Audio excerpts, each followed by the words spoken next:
عنہ کا اسم گرامی علی ہے۔ آپ کی کنیت ابو الحسن اور ابو تراب ہے اور آپ کا لقب حیدر کرار ہے۔ آپ رضی اللہ تعالیٰ عنہ کے والد ابو طالب اور والدہ سیدہ فاطمہ بنت اسد رضی اللہ تعالیٰ عنہا ہیں۔ آپ رشتے میں حضور نبی کریم صلی اللہ علیہ وسلم کے چچا زاد بھائی اور داماد ہیں۔ حضرت سیدنا علی المرتضیٰ رضی اللہ تعالیٰ عنہ حضور نبی کریم صلی اللہ علیہ وسلم کی پیدائش کے 30 سال بعد مکہ مکرمہ میں پیدا ہوئے۔ آپ کی پیدائش خانہ کعبہ میں ہوئی اور رسول خدا صلی اللہ علیہ وسلم نے آپ کے منہ میں اپنا لعاب مبارک ڈالا تھا۔ آپ رضی اللہ تعالیٰ عنہ کا اسم مبارک علی بھی سرکار مدینہ صلی اللہ علیہ وسلم کا تجویز کردہ ہے۔ حضرت سیدنا علی المرتضیٰ رضی اللہ تعالیٰ عنہ کے والد ابو طالب چونکہ کثیر العیال تھے، چنانچہ آپ کی پرورش کی ذمہ داری حضور نبی علیہ الصلوۃ والسلام نے سنبھال لی۔ یوں آپ رضی اللہ تعالیٰ عنہ نے آغوش نبوت میں پرورش پائی۔ حضرت علی کی عمر ابھی 10 سال تھی کہ اس وقت نبی کریم صلی اللہ علیہ وسلم پر پہلی وحی کا نزول ہوا۔ آپ کو یہ سعادت بھی حاصل ہے کہ آپ بچوں میں سب سے پہلے اسلام قبول کرنے والے ہیں، جبکہ دین اسلام قبول کرنے والے اولین لوگوں میں شامل ہیں۔ حضرت سیدنا علی المرتضیٰ رضی اللہ تعالیٰ عنہ نے دین اسلام قبول کرنے کے بعد اپنی زندگی دین اسلام کی ترقی و ترویج کے لیے وقف کر دی، اور پھر ہر مشکل اور مصیبت کی گھڑی میں حضور نبی کریم صلی اللہ علیہ وسلم کے شانہ بشانہ کھڑے رہے۔ آپ نے کفار کے ساتھ جنگوں میں بہادری کے ایسے ایسے جوہر دکھائے جو تاریخ کے اوراق میں سنہری حروف سے درج کیے گئے۔ تاجدار مدینہ صلی اللہ علیہ وسلم کا فرمان ہے، جس نے علی سے محبت کی اس نے مجھ سے محبت کی، اور جس نے علی سے دشمنی کی اس نے مجھ سے دشمنی کی، اور جس نے مجھ سے محبت کی اس نے اللہ سے محبت کی، اور جس نے مجھ سے دشمنی کی اس نے اللہ سے دشمنی کی۔ ناظرین، رسول خدا صلی اللہ علیہ وسلم کے بچپن کے دور میں یمن میں ایک زاہد رہتا تھا جو ہر وقت عبادت و ریاضت میں مشغول رہتا تھا۔ اس زاہد کا نام مشرم بن وائب تھا اور یہ زاہد یمن کے نام سے مشہور تھا۔ اس کی عمر 190 سال تھی اور یہ اکثر اوقات میں یہ دعا کرتا تھا، اے اللہ اپنے حرم سے کسی بزرگ کو بھیج تاکہ میں اس کی زیارت سے مشرف ہو سکوں۔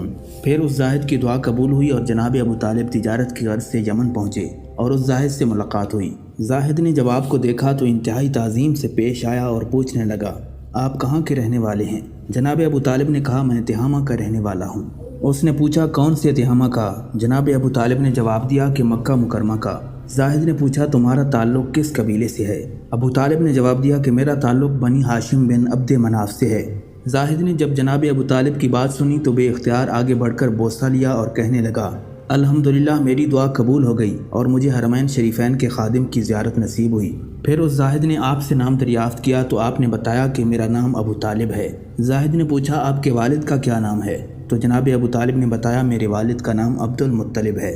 زاہد نے جب عبد المطلب کا نام سنا تو بے اختیار اس کے منہ سے نکلا، اے ابو طالب وہ نبی پیدا ہو چکے ہیں یا نہیں؟ جناب ابو طالب نے کہا، میرے بھائی عبداللہ کا بیٹا محمد پیدا ہو گیا ہے اور وہ اس وقت تقریباً 29 سال کا ہے۔ اس زاہد نے کہا، آپ جب واپس جائیں تو انہیں میرا سلام کہیں اور انہیں کہیں کہ میں ان کو دوست رکھتا ہوں۔ پھر جب وہ نبی اس دنیا سے پردہ فرما جائیں گے تو پھر آپ کے بیٹے کی ولایت ظاہر ہوگی۔ جناب ابو طالب نے اس زاہد کی بات سن کر فرمایا کہ میں اس حقیقت کو کیسے جان سکتا ہوں؟ اس زاہد نے کہا کہ آپ وہ چیز جانتے ہیں جس سے میری سچائی کا علم ہو۔ جناب ابو طالب نے ایک سوکھے درخت کی جانب اشارہ کرتے ہوئے فرمایا، مجھے اس درخت سے تازہ انار چاہیے۔ اس زاہد نے دعا کے لیے ہاتھ اٹھائے اور بارگاہ خداوندی میں عرض کیا، اے اللہ میں نے نبی اور ولی کی تعریف کی، ان کے صدقے میں مجھے تازہ انار عطا فرما۔ چنانچہ دیکھتے ہی دیکھتے وہ درخت ہرا بھرا ہو گیا اور اس میں تازہ انار پک گئے۔ پھر جناب ابو طالب نے وہ انار کھایا اور اس عابد کا شکریہ ادا کرتے ہوئے واپس مکہ مکرمہ روانہ ہو گئے۔ ناظرین، حضرت سیدنا علی رضی اللہ تعالیٰ عنہ کے قبول اسلام کے بارے میں مروی ہے کہ حضرت علی رضی اللہ تعالیٰ عنہ چونکہ حضور نبی علیہ الصلوۃ والسلام کے زیر سایہ پرورش پا رہے تھے، اس لیے آپ نے جب حضور نبی کریم صلی اللہ علیہ وسلم اور ام المومنین سیدہ خدیجہ رضی اللہ تعالیٰ عنہ کو عبادت میں مصروف دیکھا تو آپ نے رسول خدا صلی اللہ علیہ وسلم سے دریافت کیا، آپ یہ کیا کر رہے ہیں؟ نبی کریم صلی اللہ علیہ وسلم نے فرمایا، ہم خدائے واحد کی عبادت کرتے ہیں۔ حضرت علی رضی اللہ تعالیٰ عنہ نے دریافت کیا، یہ کیسی عبادت ہے؟ نبی کریم صلی اللہ علیہ وسلم نے فرمایا، یہ اللہ کا دین ہے اور اللہ نے مجھے اپنے دین کی تبلیغ اور لوگوں کی رشد و ہدایت کے لیے چنا ہے، اور میں تمہیں اسی اللہ وحدہ لا شریک پر ایمان لانے کی دعوت دیتا ہوں۔ حضرت سیدنا علی رضی اللہ تعالیٰ عنہ نے جب حضور نبی کریم صلی اللہ علیہ وسلم کی بات سنی تو حیران ہو گئے اور پوچھا کہ میں نے پہلے کبھی اس دین کے بارے میں نہیں سنا، اس بارے میں فیصلہ کرنا مشکل نظر آتا ہے، اس لیے میں اس بارے میں اپنے والد سے مشورہ کرنا چاہتا ہوں۔ نبی کریم صلی اللہ علیہ وسلم نے فرمایا، علی تمہیں اس بات کا حق حاصل ہے، لیکن ابھی تم اس بات کا ذکر کسی اور شخص سے نہ کرنا حضرت علی رضی اللہ تعالیٰ عنہ نے حضور نبی کریم صلی اللہ علیہ وسلم سے وعدہ کیا کہ وہ اس بات کا ذکر کسی سے نہیں کریں گے۔ چنانچہ اس رات حضرت سیدنا علی رضی اللہ تعالیٰ عنہ سونے کے لیے لیٹے تو وہ اس بات پر غور کرتے ہوئے سو گئے۔ اللہ تبارک و تعالیٰ نے آپ کے قلب کو روشنی عطا فرمائی اور آپ نے اپنے والد بزرگوار سے مشورہ کیے بغیر اگلے روز نبی علیہ السلام کی خدمت اقدس میں حاضر ہو کر ان سے عرض کیا کہ مجھے دائرہ اسلام میں داخل فرما لیں۔ پھر رسول اللہ صلی اللہ علیہ وسلم نے آپ کو کلمہ توحید پڑھایا اور آپ نے اسلام قبول کر لیا۔ ناظرین، نبی اکرم صلی اللہ علیہ وسلم نے اعلان نبوت کے بعد خفیہ طور پر اپنی تبلیغ جاری رکھی اور اس عرصے میں کئی لوگ دائرہ اسلام میں داخل ہو گئے۔ 3 سال کی خفیہ تبلیغ کے بعد اللہ تبارک و تعالیٰ نے سورہ الشعراء کی آیت نازل فرمائی جس میں نبی علیہ السلام کو اپنے قریبی رشتہ داروں کو دعوت اسلام دینے کا حکم ہوا۔ ارشاد باری تعالیٰ ہوا، اے محبوب اپنے رشتہ داروں کو آخرت کے عذاب سے ڈرائیے۔ نبی اکرم صلی اللہ علیہ وسلم نے اس فرمان کے مطابق کوہ صفا کی چوٹی پر چڑھ کر اہل مکہ کو اسلام کی دعوت دی، لیکن وہ لوگ آپ پر غصہ ہو گئے۔ پھر آپ صلی اللہ علیہ وسلم نے ایک دعوت کا انتظام کیا جس میں عبد المطلب کے سارے بیٹے مدعو کیے گئے۔ رسول اللہ صلی اللہ علیہ وسلم نے ان سب کے سامنے توحید و رسالت کا پیغام رکھا۔ نبی علیہ السلام کی اس دعوت کو سن کر بنی عبد المطلب نے منہ پھیر لیے۔ اس وقت حضرت سیدنا علی المرتضیٰ رضی اللہ تعالیٰ عنہ کھڑے ہوئے اور بلا خوف و خطر گویا ہوئے، یا رسول اللہ صلی اللہ علیہ وسلم، بے شک میں عمر میں اس وقت چھوٹا ہوں، کمزور ہوں، مگر میں آپ کی مدد کروں گا اور جو بھی آپ سے جنگ کرے گا میں اس سے جنگ کروں گا۔ حضرت علی کی یہ بات سن کر نبی علیہ السلام نے فرمایا، اے علی تو میرا بھائی اور وارث ہے۔ حضرت علی کی کمسنی اور ان کی جسمانی کمزوری کا ابو لہب نے مذاق اڑانا شروع کر دیا، لیکن وہ بدبخت آپ کی قوت روحانی کا ادراک کرنے سے قاصر تھا۔ ناظرین، جب حضور نبی کریم صلی اللہ علیہ وسلم کو مدینہ منورہ کی جانب ہجرت کرنے کا حکم ملا تو آپ نے حضرت سیدنا علی المرتضیٰ رضی اللہ تعالیٰ عنہ سے فرمایا، اے علی مجھے ہجرت کا حکم ہو گیا اور میں ابو بکر کے ساتھ مدینہ منورہ ہجرت کرنے والا ہوں۔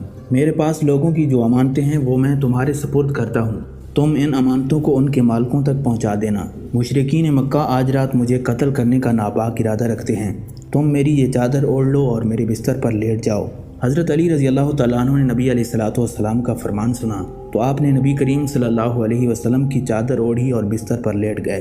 پھر سرکار مدینہ صلی اللہ علیہ وسلم خاموشی کے ساتھ گھر سے نکلے اور مشرکین مکہ کو اس کی خبر تک نہ ہوئی، اور وہ رات بھر حضور نبی کریم صلی اللہ علیہ وسلم کے گھر کا محاصرہ کیے رہے، مگر صبح کے وقت انہیں خبر ملی کہ اللہ کے نبی تو یہاں سے جا چکے ہیں۔ حضرت عبداللہ ابن عمر رضی اللہ تعالیٰ عنہ سے مروی ہے، فرماتے ہیں کہ ہجرت مدینہ کے بعد نبی کریم صلی اللہ علیہ وسلم نے انصار و مہاجرین میں بھائی چارہ قائم فرمایا۔ حضرت سیدنا علی المرتضیٰ رضی اللہ تعالیٰ عنہ نے نبی کریم صلی اللہ علیہ وسلم کی خدمت میں حاضر ہو کر عرض کیا، یا رسول اللہ صلی اللہ علیہ وسلم، آپ نے تمام صحابہ کرام کے درمیان مساوات اخوت کا رشتہ قائم کیا، لیکن میرے ساتھ ایسا کچھ معاملہ نہیں کیا۔ نبی کریم صلی اللہ علیہ وسلم نے فرمایا، اے علی تم دنیا اور آخرت میں میرے بھائی ہو۔ ناظرین، حضور نبی کریم صلی اللہ علیہ وسلم کی لاڈلی صاحبزادی خاتون جنت حضرت سیدہ فاطمہ الزہرا سلام اللہ علیہا سے نکاح کے لیے حضرت سیدنا ابو بکر صدیق اور حضرت سیدنا عمر فاروق رضی اللہ تعالیٰ عنہم نے نبی کریم صلی اللہ علیہ وسلم کو پیغام بھیجا، مگر حضور علیہ السلام نے ان دونوں صحابہ کرام کو یہی جواب دیا کہ مجھے حکم الہی کا انتظار ہے۔ ایک دن حضرت سیدنا ابو بکر صدیق اور حضرت سیدنا عمر فاروق رضی اللہ تعالیٰ عنہم محو گفتگو تھے، اور گفتگو کا موضوع تھا کہ ہمارے سمیت بے شمار شرفاء نے نبی علیہ السلام کے دختر شہزادی کونین خاتون جنت سیدہ فاطمہ الزہرا رضی اللہ تعالیٰ عنہ سے نکاح کی خواہش ظاہر کی ہے، لیکن ہم میں سے کسی کو اس بارے میں مثبت جواب نہیں ملا۔ ایک علی رہ گئے ہیں، لیکن وہ اپنی تنگ دستی کی وجہ سے خاموش ہیں۔ ہمیں ان کی حوصلہ افزائی کرنی چاہیے تاکہ وہ حضور نبی کریم صلی اللہ علیہ وسلم سے سیدہ فاطمہ الزہرا رضی اللہ تعالیٰ عنہ سے نکاح کی خواہش کریں۔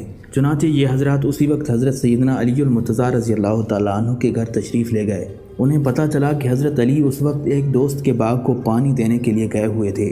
جب یہ حضرات وہاں پہنچے تو انہوں نے حضرت سیدنا علی رضی اللہ تعالیٰ عنہ کو اس بات پر قائل کر لیا کہ وہ نبی کریم صلی اللہ علیہ وسلم سے ان کی شہزادی کا رشتہ مانگیں۔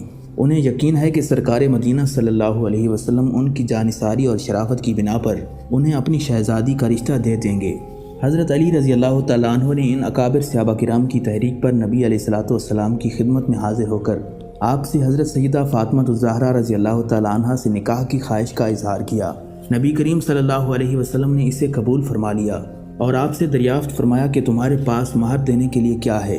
آپ نے عرض کیا اس وقت میرے پاس صرف ایک گھوڑا اور ایک زرہ موجود ہے۔ نبی